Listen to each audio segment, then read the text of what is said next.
Vivimos en una época en la que la palabra depresión se ha vuelto parte del lenguaje cotidiano. Se usa con ligereza: estoy deprimido porque llueve, estoy deprimido porque no me contestó el mensaje. Sin embargo, lo que en realidad nombramos cuando hablamos de depresión, en su sentido clínico, psíquico, profundo, es algo muy distinto. La depresión, desde la perspectiva del psicoanálisis, no es simplemente una emoción pasajera, sino la expresión de un conflicto interno, una ruptura en la relación entre los distintos componentes de la mente humana. El ello, el yo y el superyo. La depresión no surge de la nada. Es el resultado de energías psíquicas que han sido desviadas, reprimidas o silenciadas. Es un grito del alma en forma de silencio. Para Freud, el malestar psíquico no es un error, sino una manifestación con sentido, una señal de que algo en nuestro inconsciente quiere ser escuchado, aunque nosotros, conscientemente, no sepamos ni qué ni cómo. Cuando una persona se deprime, no solo se entristece. Se desvanece. Su energía vital se disuelve. Ya no desea, ya no lucha, ya no sueña. Pero, ¿qué hay detrás de esa desconexión? ¿Qué se ha reprimido? ¿Qué se ha perdido? Este video no pretende ofrecer una receta mágica ni un diagnóstico automático. Pretende invitarte a observarte con profundidad, a descender a las capas más hondas de tu psique, donde muchas veces se esconden las raíces de nuestro sufrimiento. Freud afirmaba que lo que no se hace consciente, se repite como destino. Por eso, reconocer las señales de la depresión no es simplemente una cuestión médica o emocional, es un acto de conciencia, un intento de liberar lo que ha sido aprisionado en las sombras de nuestro inconsciente. Vamos a explorar juntos 5 señales que, bajo la mirada freudiana, podrían indicar que lo que sientes no es solo cansancio o desánimo, sino algo más profundo, una melancolía del alma que clama por ser comprendida. Señal 1. Pérdida de sentido o vacío existencial.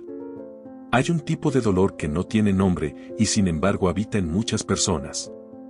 No es tristeza abierta, ni desesperación escandalosa, sino un vacío. Un silencio por dentro. Una especie de ausencia de deseo que se instala en la vida como una niebla que todo lo cubre. Para Sigmund Freud, esta pérdida de sentido no es simplemente una fase emocional pasajera, sino el resultado de un conflicto inconsciente profundo, una ruptura en la economía libidinal del sujeto.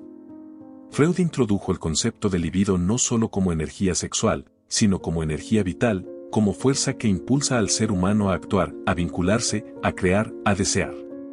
Cuando esa energía se retira del mundo externo, cuando deja de investirse en objetos, personas, proyectos o incluso en el propio cuerpo, aparece la apatía, el sinsentido, el vacío existencial. Ya no hay motivación por levantarse, por comer, por hablar. El individuo está en el mundo, pero no pertenece a él. Ha dejado de desear. El yo desvitalizado. Desde la óptica psicoanalítica, la pérdida de sentido puede entenderse como una forma de duelo patológico. Freud, en su célebre obra Duelo y Melancolía, distingue entre el duelo normal, una reacción natural ante la pérdida de un objeto amado, y la melancolía, donde la pérdida es más ambigua, más internalizada, más destructiva. En la melancolía, el yo no solo sufre por haber perdido un objeto, una persona, una relación, una meta, sino que se identifica con el objeto perdido, y así se ataca a sí mismo. El yo se empobrece, se desvaloriza, se castiga. En otras palabras, cuando sentimos que hemos perdido el sentido de nuestra vida, podríamos estar llorando la pérdida de un ideal inconsciente, de una imagen de nosotros mismos, de una expectativa que no se cumplió. Tal vez sin darnos cuenta, hemos hecho de ciertas metas o personas el centro de nuestra existencia. Y cuando esas metas fracasan, o esas personas nos abandonan, colapsamos. Pero no lo hacemos de forma visible. No gritamos. Simplemente nos apagamos. El sujeto deprimido no puede nombrar con claridad lo que ha perdido. A menudo dice, no sé qué me pasa, nada me entusiasma, siento que no tengo propósito. Estas frases, tan comunes, esconden un drama psíquico profundo, la desconexión entre el yo y el deseo. Y si el deseo es lo que nos mantiene vivos, su ausencia es una forma lenta de morir en vida. La represión del deseo y el ideal del superyo. El deseo, sin embargo, no desaparece.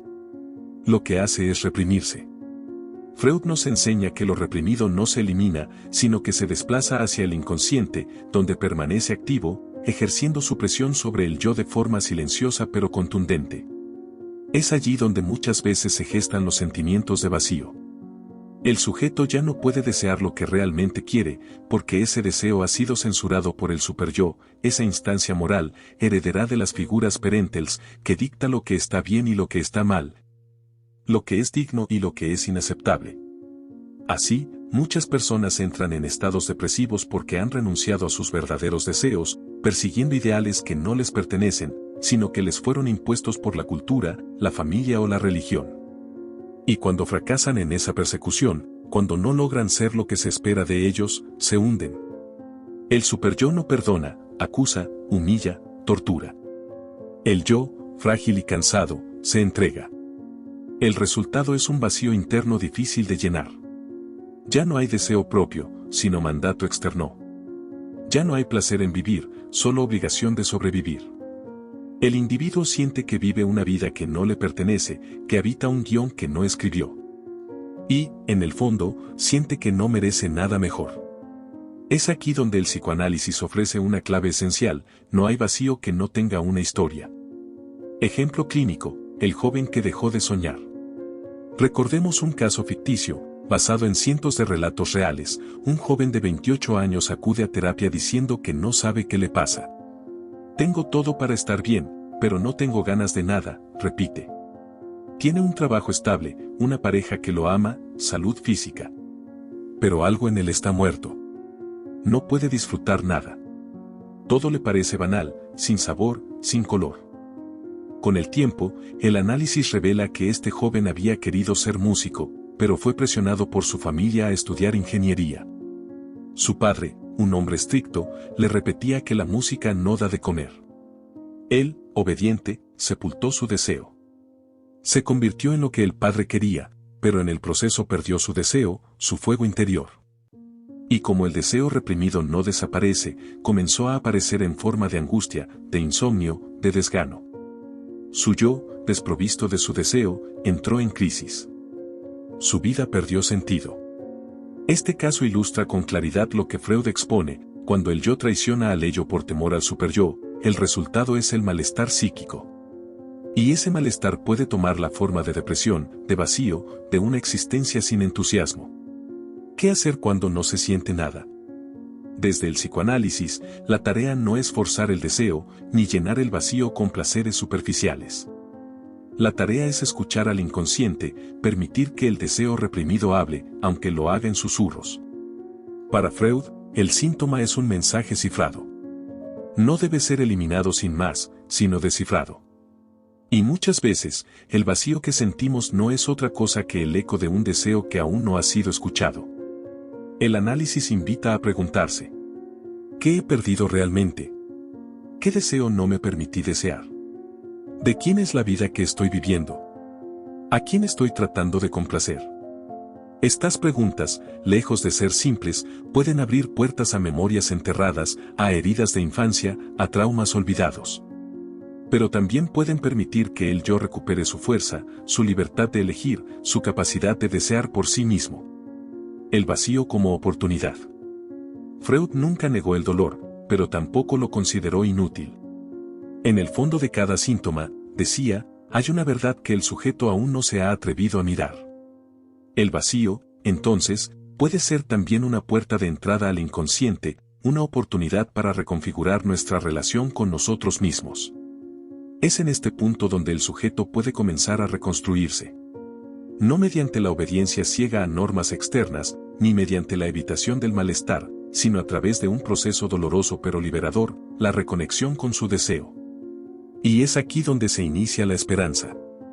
Porque incluso en el corazón del vacío, hay un llamado. Un llamado a despertar. A vivir de otra forma. A dejar de fingir. A ser uno mismo, por fin. Señal 2. Alteraciones del sueño y del apetito. Dormir y comer.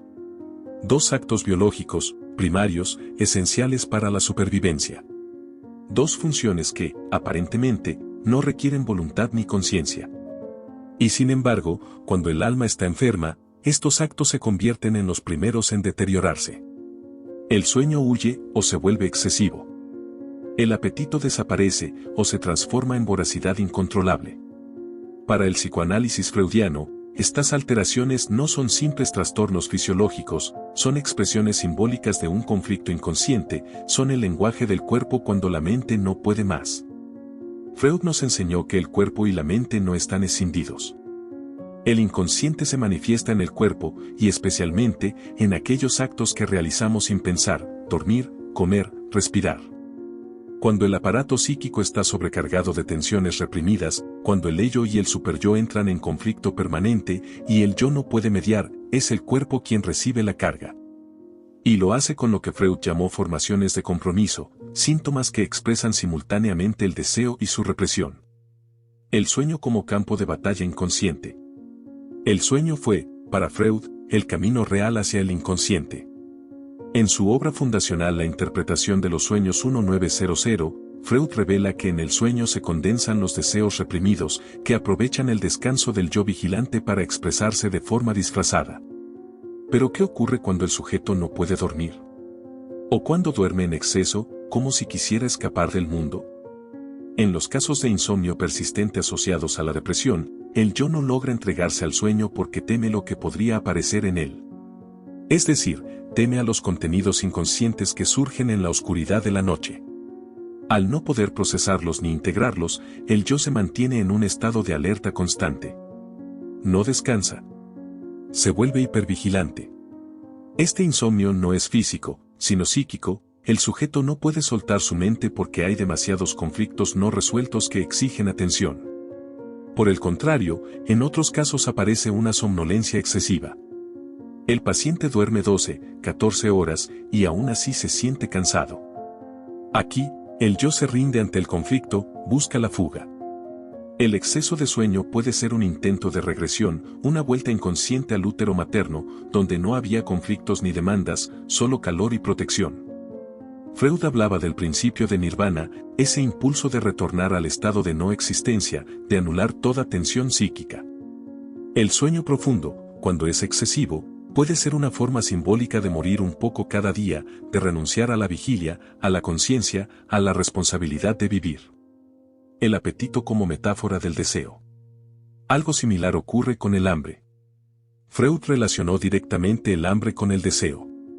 El primer objeto de satisfacción, para el ser humano, es el pecho materno. En ese primer acto de succión, el bebé no solo se alimenta, también se vincula, se apega, se tranquiliza. Por eso, la comida queda ligada, desde el inicio, a lo afectivo, al amor, al consuelo. Cuando en la vida adulta aparece la depresión, es común que el sujeto pierda el apetito. No le interesa comer. La comida ya no le brinda placer, ni siquiera le parece necesaria. Esta inapetencia es una desinversión libidinal, el yo ha retirado su energía del mundo exterior. Ya no desea, por tanto, ya no come. Comer requiere un mínimo de amor hacia la vida, hacia el cuerpo, hacia uno mismo. Cuando eso se pierde, el hambre también desaparece. Pero también se da el caso inverso, la compulsión alimentaria, donde el sujeto come sin medida, sin hambre real, sin conciencia. En estos casos, la comida se convierte en objeto sustituto de un deseo reprimido. Se come para llenar un vacío emocional. Se mastica en lugar de llorar. Se traga en lugar de hablar. El cuerpo actúa lo que la mente calla.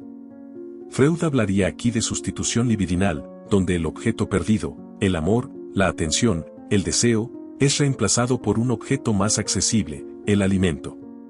Ambas respuestas, la pérdida del apetito y la hiperfagia, son expresiones de un mismo conflicto, el quiebre del vínculo con el deseo. El yo deprimido no puede conectarse con lo que quiere, y por eso se adormece, se desvitaliza o se desborda. El cuerpo como escenario del inconsciente. Freud no fue un médico del cuerpo, sino del alma.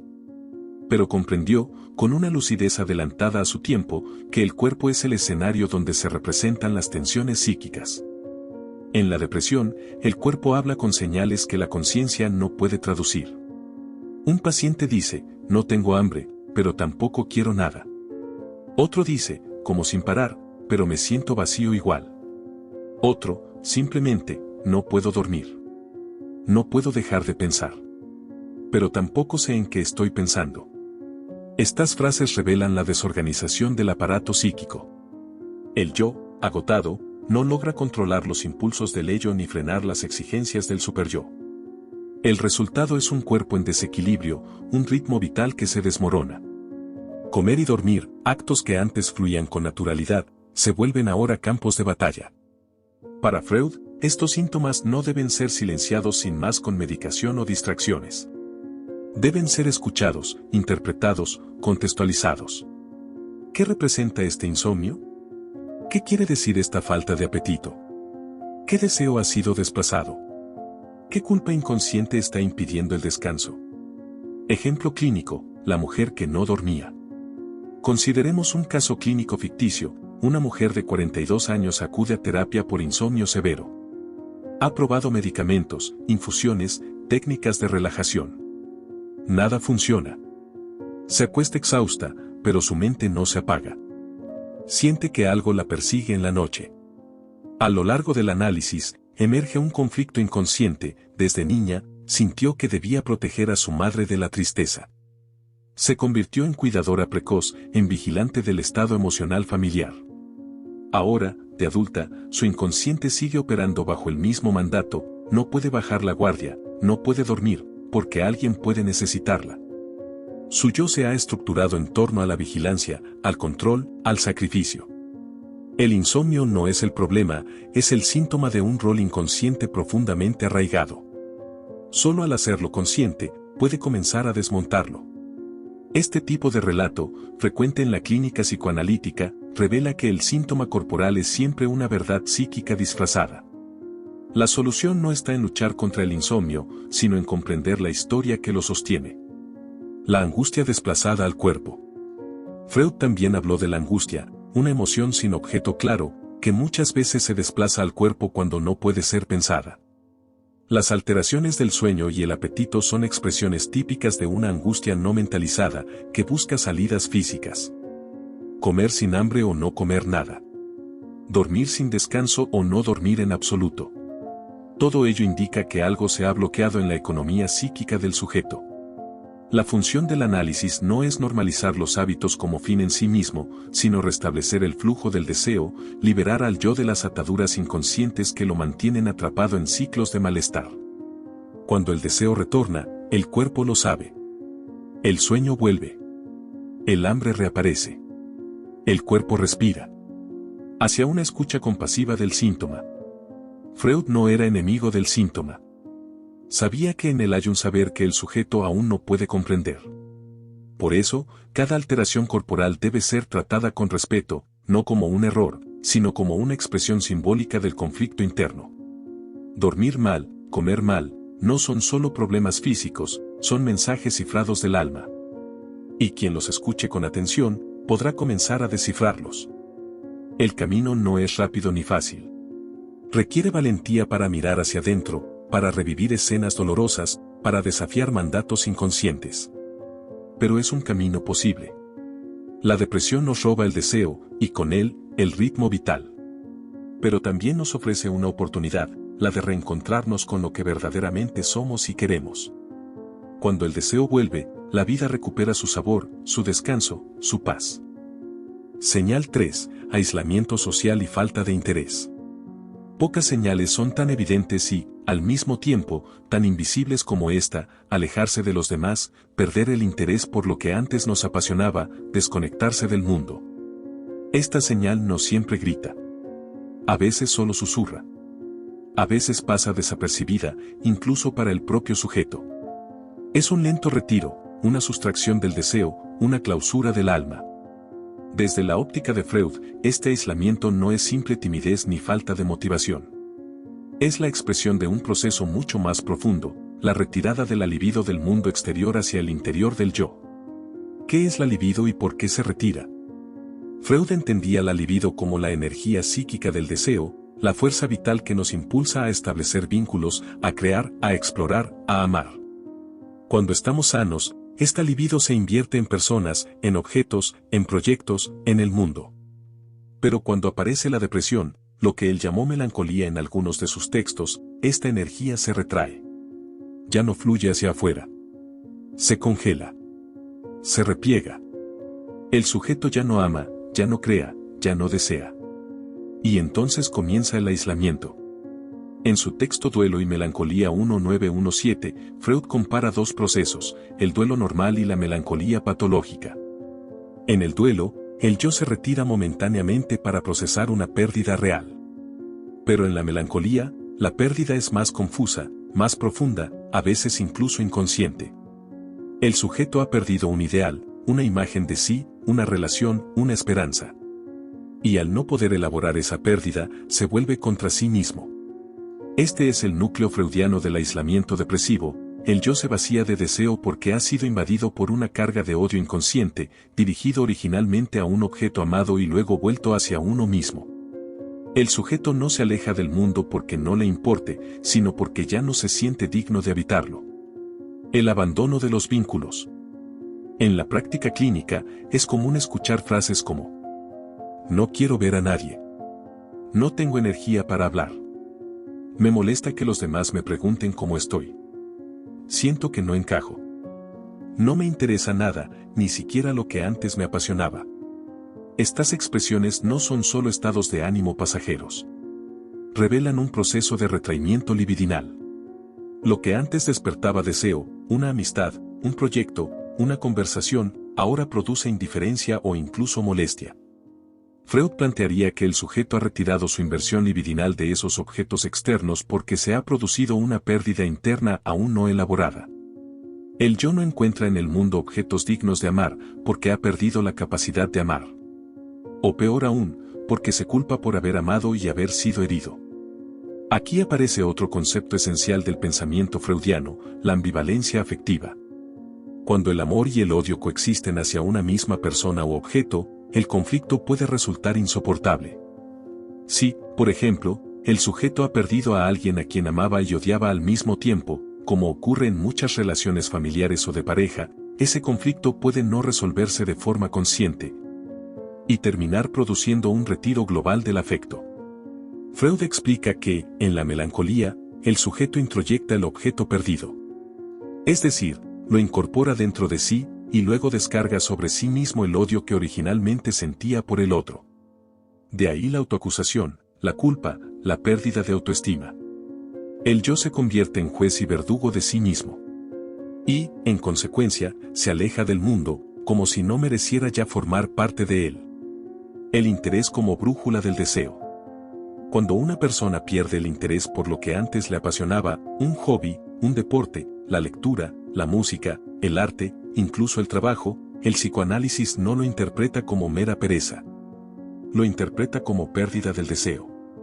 Y el deseo, para Freud, es la base de la vida psíquica. No desear es no vivir. Es permanecer en una especie de pausa existencial. El sujeto deprimido no encuentra placer en nada porque su libido está bloqueada. No fluye hacia los objetos. No encuentra caminos. El yo queda encerrado en una especie de bucle narcisista doloroso, donde todo gira en torno a su propia carencia, a su falta, a su dolor. Freud hablaría aquí de una regresión narcisista. En lugar de vincularse con el mundo, el sujeto vuelve a un estado anterior, más primitivo, donde el yo es el único centro. Pero esta no es una regresión placentera. Es una regresión sufriente. El mundo se vuelve lejano, frío, ajeno. Nada parece tener sentido. En este punto, el aislamiento ya no es solo físico, dejar de salir, evitar reuniones, no responder mensajes, sino también simbólico, una ruptura del lazo social, una caída en el vacío. El sujeto se siente solo, pero no puede pedir ayuda. Se siente perdido, pero no puede buscar orientación. Se ha cortado el hilo del deseo. Caso clínico, el hombre que dejó de escribir. Consideremos el caso de un paciente, ficticio, pero inspirado en la clínica real, un escritor de 37 años, que acude a análisis porque ha dejado de escribir. No puede. No quiere. Algo en él se ha apagado. Al principio dice que es bloqueo creativo, falta de inspiración. Pero con el tiempo, emergen contenidos más profundos. Ha perdido a su padre 6 meses antes, con quien tenía una relación ambigua. Lo admiraba, pero también lo temía. Su padre nunca valoró su carrera como escritor. Lo quería más práctico, más hombre de negocios. Después de la muerte, el paciente entra en una especie de letargo. Deja de escribir, de salir, de leer. Vive en automático. Solo en análisis empieza a darse cuenta, ha incorporado la voz crítica de su padre como parte de su superyo. Ahora, cada vez que quiere escribir, esa voz interna lo acusa: eso no sirve, eso no es serio, eso no es para un hombre. Ha perdido el interés porque ha perdido el permiso inconsciente para desear. Este tipo de historia muestra que el aislamiento no es solo social, sino también simbólico. El sujeto queda separado de sus propios ideales, de su pulsión creativa, de su vida psíquica profunda. El trabajo analítico consiste en reconectar los hilos rotos, devolver al sujeto su derecho a desear, a crear, a vincularse. La función del síntoma en el aislamiento. Para Freud, los síntomas no son errores ni defectos. Son soluciones provisionales del aparato psíquico, intentos fallidos pero necesarios para procesar conflictos inconscientes. El aislamiento social y la pérdida de interés pueden ser vistos, entonces, como intentos del yo de preservarse frente a una amenaza interna. El mundo exterior, en estos casos, se percibe como hostil, demandante, peligroso. Retirarse puede ser una forma de evitar una repetición del trauma, del rechazo, de la crítica. El sujeto deprimido no siempre quiere estar solo. Muchas veces siente que no tiene derecho a estar acompañado. Que no lo merece. Que estorba. Que no tiene nada para ofrecer. Ese sentimiento de indignidad existencial es una marca central en la depresión. Por eso, no basta con empujar al sujeto a salir más o hablar con amigos. Sin una elaboración profunda del conflicto interno, esos vínculos no podrán restablecerse de forma auténtica. El aislamiento solo cede cuando el yo puede perdonarse, aceptarse, reconstruirse. ¿Cómo acompañar desde el psicoanálisis? Desde la escucha analítica, el aislamiento se aborda no como un síntoma a corregir, sino como una verdad a comprender. ¿De qué se protege el sujeto al aislarse? ¿Qué pérdida ha sufrido? ¿Qué deseo ha abandonado? ¿Qué odio ha vuelto contra sí mismo? El análisis no busca forzar la salida del aislamiento, sino darle sentido, nombrarlo, historizarlo. A través de la transferencia, ese vínculo especial entre analista y paciente, el sujeto puede empezar a reconstruir el lazo con el otro, en un espacio donde no será juzgado ni exigido, sino escuchado. Poco a poco, el deseo puede reaparecer. Al principio, de forma tenue, un libro leído, una conversación significativa, una caminata. Pero ese mínimo movimiento puede marcar el comienzo de una transformación. Como decía Freud, donde estaba el ello, debe advenir el yo. Y el yo solo puede advenir cuando el sujeto se reencuentra con su deseo. Señal 4. Autocrítica excesiva y sentimiento de culpa. Cuando la mente se convierte en enemiga. Una de las señales más dolorosas y menos comprendidas de la depresión es la autocrítica constante, ese susurro incesante que nos recuerda nuestros errores, que nos exige más, que nos castiga por no ser lo que deberíamos ser. Se trata de una voz interior implacable, cruel, despiadada. Una voz que, desde la mirada de Sigmund Freud, no es una anomalía accidental, sino una expresión del superyo desbordado, una instancia psíquica formada a partir de las voces de nuestros padres, educadores, figuras de autoridad, pero también de nuestros propios ideales imposibles. Freud reconocía este fenómeno y lo analizó profundamente en sus últimos trabajos, especialmente en El Yo y el Ello 1923, donde describió al superyo como el heredero del complejo de Edipo. Una estructura psíquica que representa el ideal del yo, pero también el juez más severo del yo. En otras palabras, la depresión no solo entristece, condena. El sujeto no solo se siente mal, se siente culpable de estar mal. La mente se convierte en enemiga cuando ese superyo deja de cumplir una función orientadora y protectora, y se convierte en una fuerza tiránica, castigadora, que no perdona ni permite descanso. Lo que para el ojo externo parece una tristeza, para el sujeto se vive como una culpa moral, como si su sola existencia fuera un error. El papel del juez interior. El superyo es esa parte de la mente que nos dice: deberías haber hecho más, eso fue estúpido, eres débil, no vales lo suficiente. Es el eco interno de todas aquellas voces críticas que, en algún momento de nuestra vida, internalizamos. Freud nos enseñó que la moral no se forma simplemente a partir del aprendizaje racional, sino de una compleja operación psíquica en la infancia, el niño, al abandonar el deseo edípico. Ese anhelo prohibido por el progenitor del sexo opuesto, introyecta la autoridad y la convierte en una instancia interna. Este juez interior tiene dos caras, por un lado, el ideal del yo, lo que aspiramos a ser, por el otro, el superyo punitivo, que nos castiga cuando no alcanzamos ese ideal. En las personas depresivas, esta segunda cara domina. El ideal se vuelve inalcanzable y el superyo se transforma en una máquina de guerra contra el yo. Freud describe este proceso como un castigo sin crimen, donde el sujeto es acosado por sentimientos de culpa, a menudo sin saber por qué. Un paciente deprimido no necesita que lo insulten, ya lo hace él mismo, todo el tiempo. Frases como soy un fracaso, arruino todo, no merezco estar aquí son manifestaciones directas de este superyo implacable. Y lo más trágico es que esta crítica no proviene de otro, sino de sí mismo. La mente se ha escindido y una parte ataca a la otra. Freud escribiría, el yo se ve humillado, empobrecido, ha perdido interés por el mundo exterior y se siente culpable, despreciable, indigno. En la depresión, el yo se ha identificado con un objeto perdido, y el odio originalmente dirigido a ese objeto se ha vuelto contra el propio yo. Por eso, la autocrítica es tan feroz, no se trata solo de baja autoestima, sino de un odio profundo que el sujeto se inflige a sí mismo. Historia personal y traumas no resueltos. Nadie nace con un superyo destructivo. Esa voz interna se forma a partir de la historia de cada individuo. Y, como Freud descubrió en el trabajo analítico, muchas veces los orígenes de la autocrítica excesiva están en traumas tempranos, exigencias parentales desproporcionadas, abusos emocionales, rechazos no elaborados. Un niño que fue constantemente criticado, comparado, desvalorizado, aprende a mirar el mundo, y a sí mismo, con los ojos del desprecio. Pero lo más profundo ocurre cuando esa crítica se naturaliza, cuando el sujeto no se da cuenta de que está repitiendo los juicios de otros y cree que realmente es un inútil, un incapaz, un indigno. La autocrítica se vuelve un discurso interno permanente que ya no se reconoce como ajeno. Como en una hipnosis de larga duración, la mente queda atrapada en un circuito de autorreproche.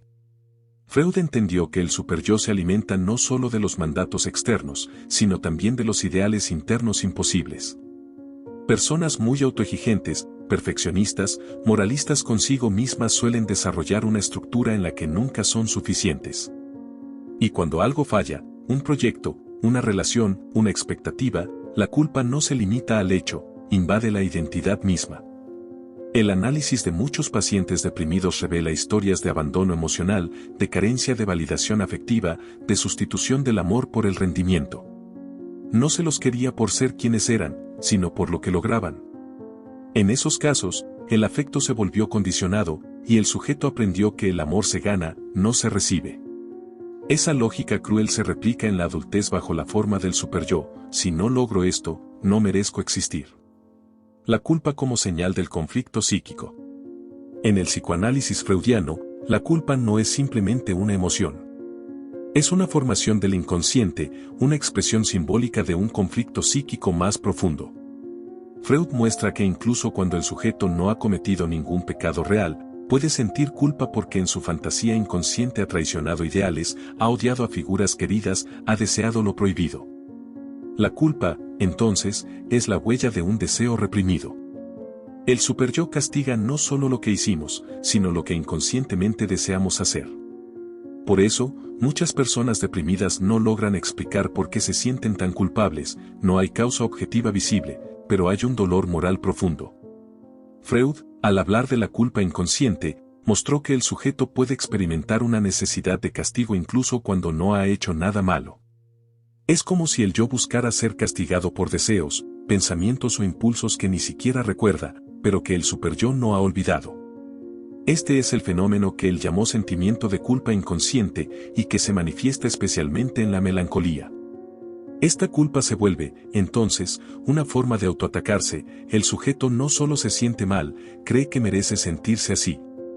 Y esto es lo más trágico de la depresión, que no permite al sujeto buscar ayuda, porque siente que no la merece. El castigo se vuelve su única identidad, su única forma de estar en el mundo. La paradoja, el superyo ama castigarnos. Freud hace una observación inquietante en el malestar en la cultura 1930, el superyo no se calma cuando obedecemos sus mandatos. Al contrario, cuanto más nos sacrificamos, más exige. Es insaciable.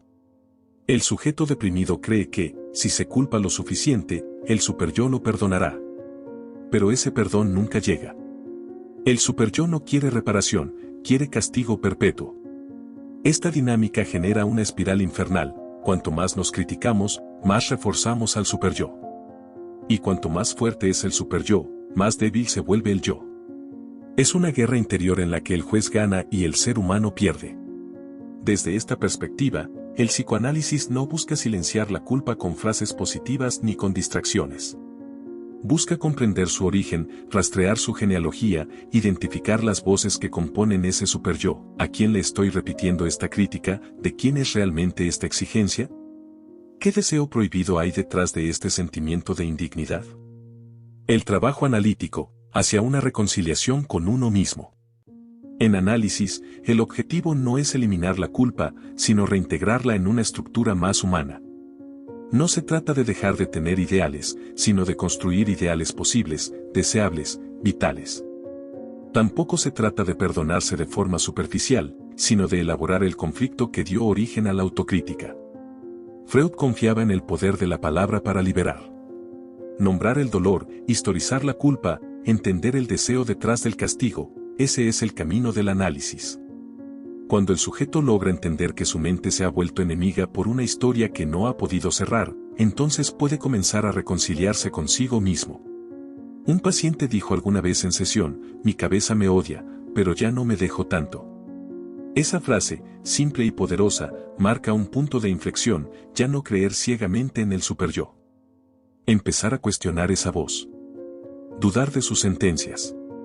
Recuperar la voz propia. Conclusión, la culpa no es la verdad. Freud nos enseñó que el sujeto humano es un campo de conflicto. No somos un bloque coherente, sino una tensión entre pulsiones, ideales, deseos y prohibiciones. La culpa forma parte de esa tensión, pero no es la verdad absoluta sobre nosotros. Es un síntoma, una expresión, una señal. Y como toda señal, puede ser leída, interpretada, resignificada. Cuando la mente se convierte en enemiga, no es porque estemos rotos. Es porque hay algo en nosotros que necesita ser escuchado. El psicoanálisis no promete felicidad instantánea. Pero ofrece algo más valioso, la posibilidad de entendernos, de perdonarnos, de reconstruirnos. Y, en ese proceso, la autocrítica deja de ser castigo para convertirse en conciencia. Y la culpa deja de ser condena para convertirse en aprendizaje. Señal 5. Pensamiento sobre la muerte o el deseo de desaparecer. Introducción. La sombra que no se dice. Hay un momento en la vida del sujeto deprimido que no siempre se confiesa, que incluso puede camuflarse tras frases inocentes como: estoy cansado. No quiero molestar. Ojalá pudiera dormirme y no despertar. Pero detrás de estas frases, muchas veces, se esconde una verdad silenciosa, el deseo de desaparecer. No siempre se trata de un plan suicida concreto, a veces es simplemente una fantasía de no estar, de que el mundo siga sin uno, de dejar de sentir este peso insoportable que se ha vuelto la existencia. Desde el punto de vista de Sigmund Freud, estos pensamientos no son casuales ni meramente síntomas aislados. Representan la manifestación psíquica más radical de la depresión, la pulsión de muerte tomando el control del aparato psíquico. En otras palabras, no solo estamos ante un dolor, sino ante un deseo estructurado, el deseo de dejar de ser. Freud fue uno de los primeros pensadores en tocar directamente el tema de la muerte desde el inconsciente. En su texto Más allá del principio del placer 1920, introduce una de sus teorías más controversiales y potentes, la existencia de una pulsión de muerte, a la que llamó Thanatos. Para comprender este último nivel de la depresión, debemos sumergirnos en el corazón de esta teoría, porque, si toda la vida tiende a preservarse, existe dentro de nosotros una fuerza que anhela la destrucción. El silencio, el cero. La pulsión de muerte, cuando la vida se cansa de sí misma. Según Freud, el psiquismo humano no solo está guiado por el principio del placer, el deseo de evitar el dolor y buscar la satisfacción, sino también por una tendencia más profunda y oscura. El deseo de retorno al estado inorgánico, al descanso absoluto, a la no existencia. Esta es la pulsión de muerte, una fuerza silenciosa, invisible, que no grita, pero que insiste. Esta pulsión no siempre se manifiesta de forma directa. Puede adoptar formas como la repetición de errores destructivos, la incapacidad para cuidarse, la atracción por relaciones dolorosas, el sabotaje del propio bienestar o, finalmente, la idea de desaparecer como única salida. En la depresión, esta pulsión puede volverse dominante. Freud observó que en la melancolía, el término que usaba para describir una forma profunda de depresión, el sujeto no solo sufre, se acusa a sí mismo, se desprecia, se castiga, y en última instancia, desea aniquilarse. La muerte no aparece como tragedia, sino como solución íntima, como una liberación. Pero, ¿qué significa esto exactamente? Que el deseo de morir no siempre es racional. No es un análisis lógico de mejor morir que vivir, sino una expresión del conflicto inconsciente. Es como si el psiquismo dijera, no puedo más con esta carga. No puedo sostener este dolor. No puedo seguir siendo yo mismo. Y entonces, aparece el deseo de dejar de ser. El yo que quiere dejar de ser yo. En la teoría freudiana, el yo es una instancia mediadora entre el ello, las pulsiones, el superyo, las exigencias morales y la realidad. Pero cuando el superyo se vuelve tirano, cuando el ello ya no puede sublimar su energía y cuando la realidad solo trae decepción, el yo colapsa. Y en ese colapso aparece el pensamiento de la muerte como forma de defensa. Freud identificó este proceso en muchos de sus pacientes melancólicos. El sujeto experimenta una pérdida, pero en lugar de aceptar y elaborar esa pérdida, se identifica con ella.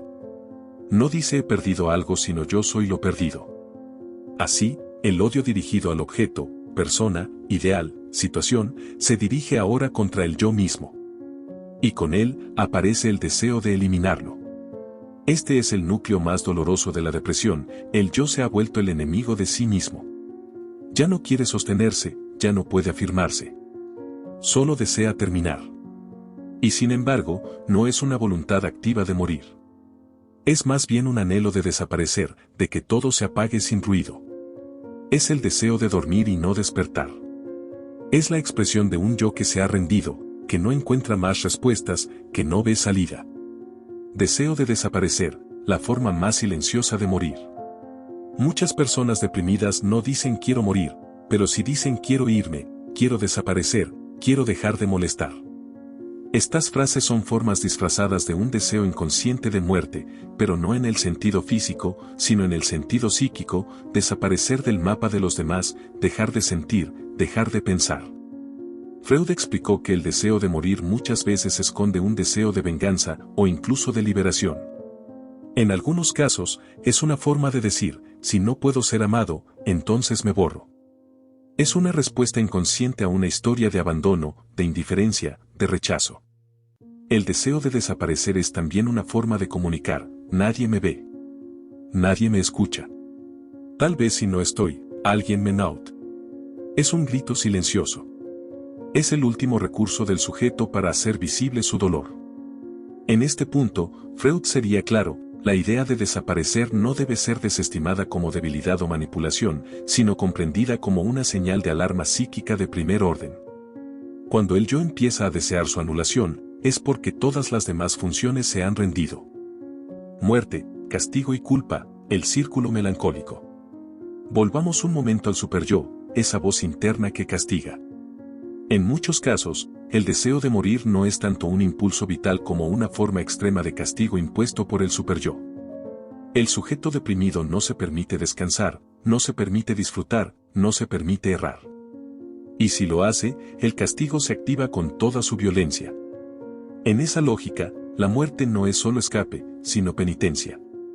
Es el castigo que el yo cree merecer por sus fracasos, por su inutilidad, por su existencia misma. Freud lo escribió claramente, el enfermo se comporta como si lo que ha perdido fuera su yo mismo. La sombra del objeto ha caído sobre el yo. Esta frase resume el corazón del conflicto, el yo ya no se percibe como digno de vida. Se ha reducido a un resto, a una sombra, a una culpa. Y en ese estado, la muerte aparece como justicia. Es la conclusión lógica de un juicio interno devastador. Pero el juicio es falso. El superyo está distorsionado. Y por eso, el deseo de morir, aunque sentido con intensidad, no es la verdad del sujeto, sino el resultado de una estructura psíquica enferma, una organización que puede y debe ser analizada, comprendida, reconstruida. El papel del psicoanálisis ante el deseo de desaparecer. Ante estos pensamientos, Freud no proponía recetas ni frases hechas. Sabía que el deseo de morir no se disuelve con positivismo ni con distracciones. Lo único que podía devolverle la vida al sujeto era la palabra. El análisis permite hablar, y al hablar, el deseo de muerte empieza a revelar sus múltiples capas: miedo, dolor, ira, soledad, abandono, impotencia, vergüenza, amor no correspondido. Y ahí, en ese espacio íntimo del consultorio, el deseo de desaparecer puede ser escuchado sin juicio. Puede ser tomado en serio, sostenido, entendido. Y en ese acto de escucha, el yo comienza a recuperar una función que había perdido, la de significar su dolor. Muchos pacientes deprimidos, al poner en palabras sus pensamientos suicidas, se sorprenden al descubrir que no quieren morir literalmente. Quieren dejar de sufrir. Quieren salir del círculo de culpa, depresión, de desamor. Quieren vivir, pero de otra manera. Y esa posibilidad, Freud lo sabía, solo aparece cuando alguien les ofrece un espacio donde no tengan que defenderse, sino simplemente ser. Vivir más allá del superyo, la reconstrucción del deseo. La cura de la depresión profunda, decía Freud, no se logra eliminando el deseo de morir, sino reconstruyendo el deseo de vivir. No basta con quitar el dolor. Hay que devolverle al sujeto la posibilidad de desear, de imaginar, de amar, de errar, de existir con sus límites. Eso requiere tiempo, escucha, trabajo profundo. Y sobre todo, requiere reducir la fuerza del superyo. Es decir, desmontar esa voz interior que exige perfección, castigo, renuncia. Solo entonces el yo puede empezar a respirar, a pensarse de otra manera, a recuperar su dignidad. Vivir más allá del superyo es vivir con más humanidad. Aceptar que no todo se puede, que no somos perfectos, que la tristeza no es crimen. Y que el deseo de desaparecer no nos define, solo nos habla de un sufrimiento que aún no ha sido comprendido. Conclusión: hablar salva, escuchar transforma. En esta quinta señal, el deseo de desaparecer, encontramos el punto más extremo del malestar humano, pero también la posibilidad más profunda de transformación. Freud lo intuyó: donde aparece el deseo de muerte, también está el deseo de vida, aunque esté enterrado bajo el dolor. Hablar del suicidio, del deseo de no estar, no es peligroso, es necesario. Lo que mata no es la palabra, es el silencio. Lo que destruye no es el pensamiento, es la imposibilidad de compartirlo. Lo que condena no es el deseo, es la soledad. Por eso, el psicoanálisis no viene a juzgar, sino a escuchar. A hacer del deseo de muerte una vía de entrada al deseo de vida. Y si alguna vez, en el fondo de tu alma, has sentido que ya no puedes más, recuerda, esa frase también puede ser el comienzo de algo nuevo. Un nuevo análisis. Una nueva mirada. Una nueva forma de habitar tu historia. La vida que aún quiere hablar. Cuando la sombra habla, algo puede comenzar. A lo largo de este recorrido hemos visto 5 señales que, según la comprensión psicoanalítica de Sigmund Freud, pueden indicar que la depresión ha echado raíces profundas en el alma. No son simples estados de ánimo. No son caprichos ni defectos. Son formas en las que el inconsciente intenta decir algo. Lo importante, y quizás lo más difícil de aceptar, es que nada de lo que sientes es absurdo. Que cada síntoma, cada malestar, cada tristeza que no logras explicar, es una forma de tu psique de pedir ayuda. En otras palabras, tu sufrimiento tiene sentido. Y si tiene sentido, puede ser comprendido. Y si puede ser comprendido, puede ser transformado. Freud nos enseñó que la mente no es un enemigo, aunque muchas veces lo parezca. Que incluso el impulso más oscuro, el deseo de desaparecer, la autocrítica cruel, la desconexión emocional, tiene una raíz, una lógica. Algo pasó. Algo se reprimió. Algo dolió tanto que la mente no pudo elaborarlo de otra forma. Pero eso no significa que estés condenado. Significa que aún estás a tiempo. El síntoma como carta que espera ser leída. Para Freud, los síntomas no son errores. Son mensajes cifrados del inconsciente. Son como cartas que nadie ha abierto. Y la depresión, con toda su fuerza, puede ser vista como una carta enviada desde las profundidades de tu historia, que dice: esto ya no puede seguir así. Escúchame. Sácame de la oscuridad. Hazme palabra. Por eso, el primer paso en el camino de la recuperación no es luchar contra la tristeza ni obligarse a estar bien. El primer paso es escuchar. Escucharte.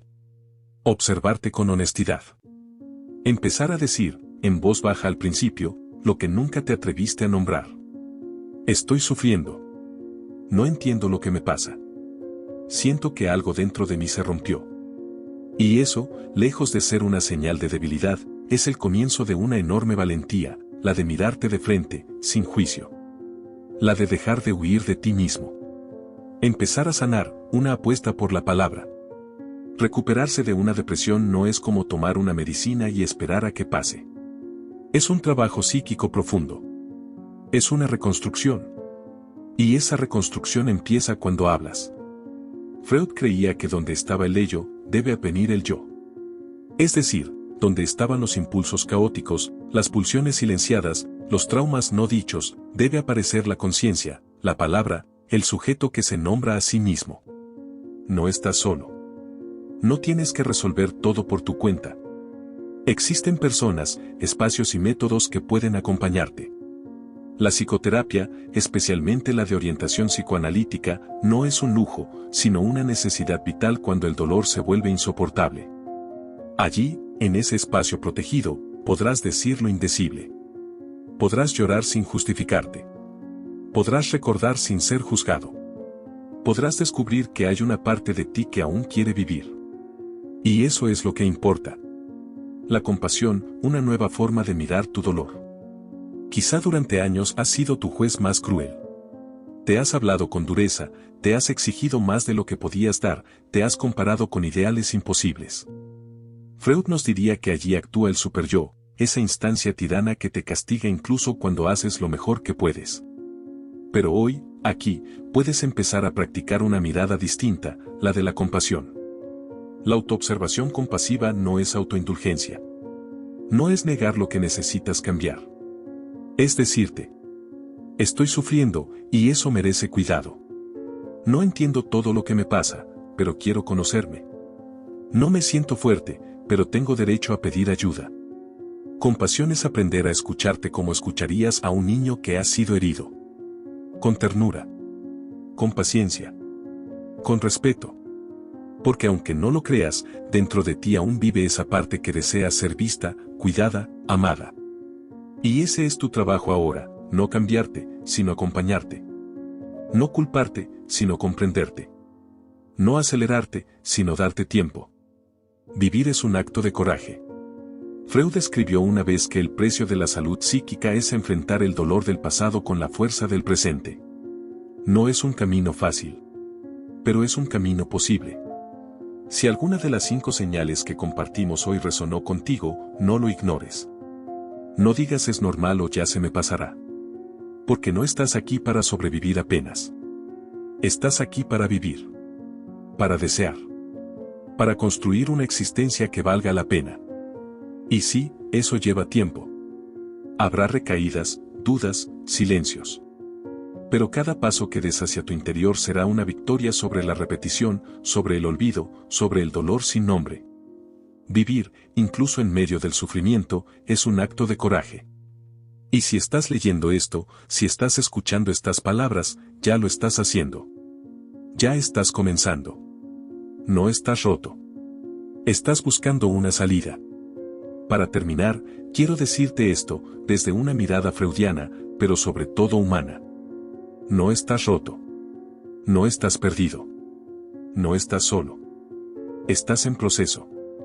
Estás buscando. Estás atravesando una noche oscura, pero aún tienes una chispa encendida dentro de ti. No la apagues. Protégela. Escúchala. Y sobre todo, háblala. Y si hoy no puedes dar un paso, está bien. Solo quédate. Solo respira. Solo di, aquí estoy. No sé cómo salir, pero no me rindo. Eso es suficiente para comenzar. La depresión no es el final. Es un mensaje. Y si aprendes a leerlo, puede ser el principio de una vida mucho más verdadera, mucho más libre, mucho más tuya.